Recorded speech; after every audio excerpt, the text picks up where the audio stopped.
Season 2 episode 7 start होता है और वॉल्टर अपने स्टूडेंट को केमिकल बॉन्ड्स के रिगार्डिंग पढ़ा रहा होता है।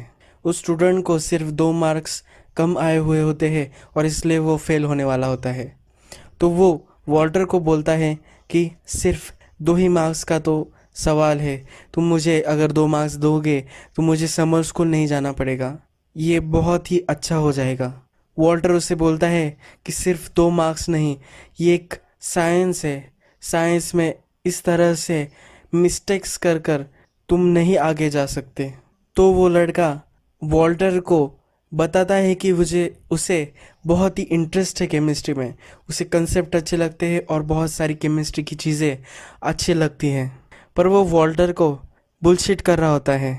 तो वॉल्टर उसे बताता है कि डोंट बुलशिट द बुलशिटर। उसका लाए वॉल्टर कॉट कर लेता है और उसे जाने को बोलता है, उसे फेल कर देता है। वॉल्टर ने अपनी स्कूल की सीलिंग में ही एक फ़ोन रखा हुआ होता है जेसी को कॉल करने के लिए।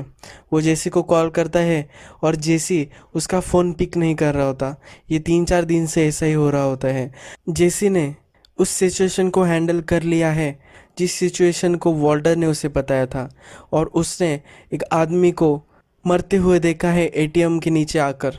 तो अब वो ज़रा स्ट्रेस में है और वॉल्टर से वो बात नहीं करना चाहता। तो वॉल्टर उसके घर पहुंच जाता है और वो बहुत ज़ोर ज़ोर से नॉक कर रहा होता है, ओनर की बेटी। तो वो उसे बोलती है कि वो जेसी को तुमसे बात नहीं करनी होगी, इसलिए वो तुम्हें आने नहीं दे रहा। तो वॉल्टर उसे कीज़ के बारे में पूछता है। तो वो उसे बोलती है कि तुम उसे कॉल कर लो और फिर अंदर जा। वॉल्टर उससे बोलता है कि मैं उसका फादर हूँ और मुझे अंदर जाना है, पर फिर भी वो उसे अलाउड नहीं करती। उसका नाम जेन होता है।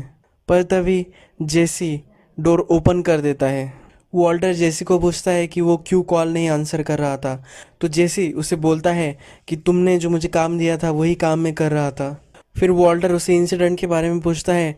तो जेसी उसे बोल देता है कि जो एटीएम के नीचे मरा उसी की वाइफ ने उसे मार दिया, और फिर जेसी ने ही पुलिस को कॉल किया होता है। तो वॉल्टर उसे पूछता है कि क्या वो लेडी तुम्हें आइडेंटिफाई कर सकती है। तो जेसी उसे बोलता है कि वो किसी को भी आइडेंटिफाई नहीं कर सकती, इतनी वो ड्रग एडिक्ट है। जेसी फिर से वहाँ सो जाता है क्योंकि उसे उस चीज़ों के बारे में नहीं सोचना होता है। वॉल्टर अपने पैसे लेकर वहाँ से निकल जाता है। नेक्स्ट सीन में हमें हैंग उसके न्यू ऑफिस में दिखता है। उसका प्रमोशन हुआ होता है, तब वो अपने न्यू ऑफिस में मूव करता है। उसका बॉस वहाँ आता है और उसे कॉन्ग्रेचुलेशंस करता है और वेलकम करता है। हमें जैसे हैंग पता है तो उसे बहुत सारे जोक्स करना अच्छा लगता है, और पर इस ऑफिस में वो मैच नहीं हो रहा होता है क्योंकि सब मैक्सिकन में बातें करते हैं और जोक्स भी मैक्सिकन में होते हैं, तो उसे अलग लगता है उस ऑफिस में। नेक्स्ट सीन में अब जेसी सदमे में है और वो कुछ काम नहीं करना चाहता। तो तो वॉल्टर ही सप्लाई करना चाहता है मेथ जैसे कि सेलर्स को। तो तभी एक अफवाह पहुंच जाती है कि जेसी ने उस आदमी को एटीएम मशीन से मार डाला। तो वो सब वॉल्टर से पूछते हैं कि क्या ये सच है। तो वॉल्टर भी इसको एक अपॉर्चुनिटी की तरह देखता है कि जिससे मार्केट में जेसी को सब डरेंगे, तो इसलिए वॉल्टर उसे बता देता है कि ये सच है, पर तुमने मुझसे ये नहीं सुना। अब ग्रेचन और इलियट वॉल्टर के ट्रीटमेंट के लिए पे नहीं करने वाले, तो फाइनेंशियल प्रॉब्लम ना है, इसलिए स्काइलर एक जॉब इंटरव्यू के लिए जाती है।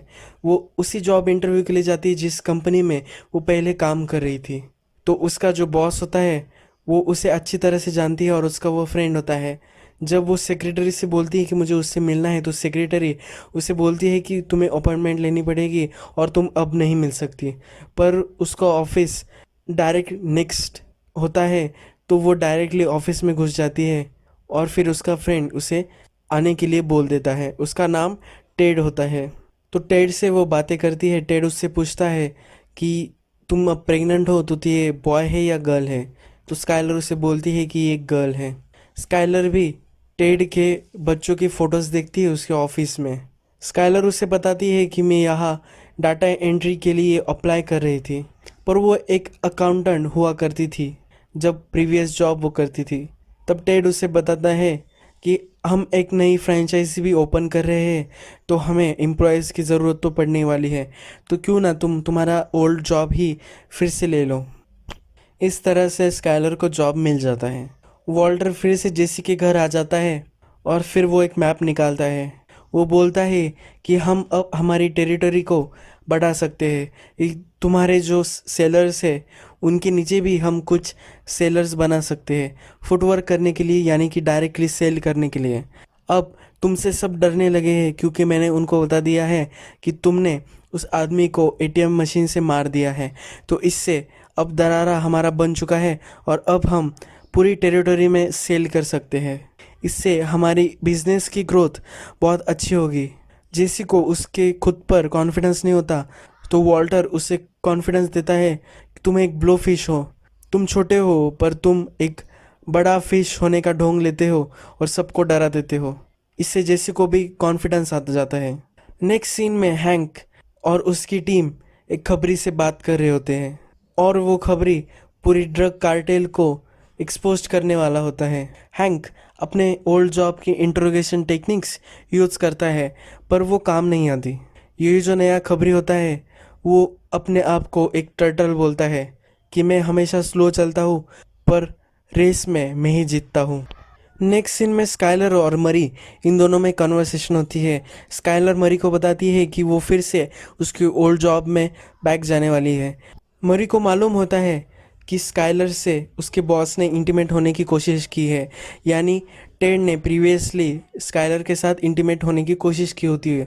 तो स्काइलर उसे बोलती है कि उसके बाद उसने एक माफ़ी भी मांगी थी और वो उस दिन ड्रंक था, तो तुम्हें वरी करने की कोई ज़रूरत नहीं है। नेक्स्ट दिन स्काइलर वॉल्टर को बताती है कि वो फिर से उसके जॉब पर जाने वाली है। वॉल्टर उसे बोलता है कि इस कंडीशन में क्या तुम जा सकती हो, और वो ये भी बताता है कि प्रीवियसली तुमने जब जॉब छोड़ा था तो वो केमिकल्स के लिए छोड़ा था, वो केमिकल्स हार्मफुल होते हैं, तो इससे तुम्हारी तबीयत बिगड़ रही थी। वॉल्टर को बोलती है कि अब वो ग्रीन चले गए हैं और अब वो वैसे केमिकल्स यूज़ नहीं करते। जेसी अपने घर से बाहर निकलता है और वहाँ जैन बैठी होती है, ड्राइंग कर रही होती है। वो जेसी को अपनी ड्राइंग दिखाती है और उसे बहुत अच्छी लगती है उसकी ड्राइंग। जेन को उसे में ही करियर करना होता है, उसे एक टैटू आर्टिस्ट बनना होता है। तो जेसी उसको बोलता है कि तुम अपने टैटू मुझे दिखाओ।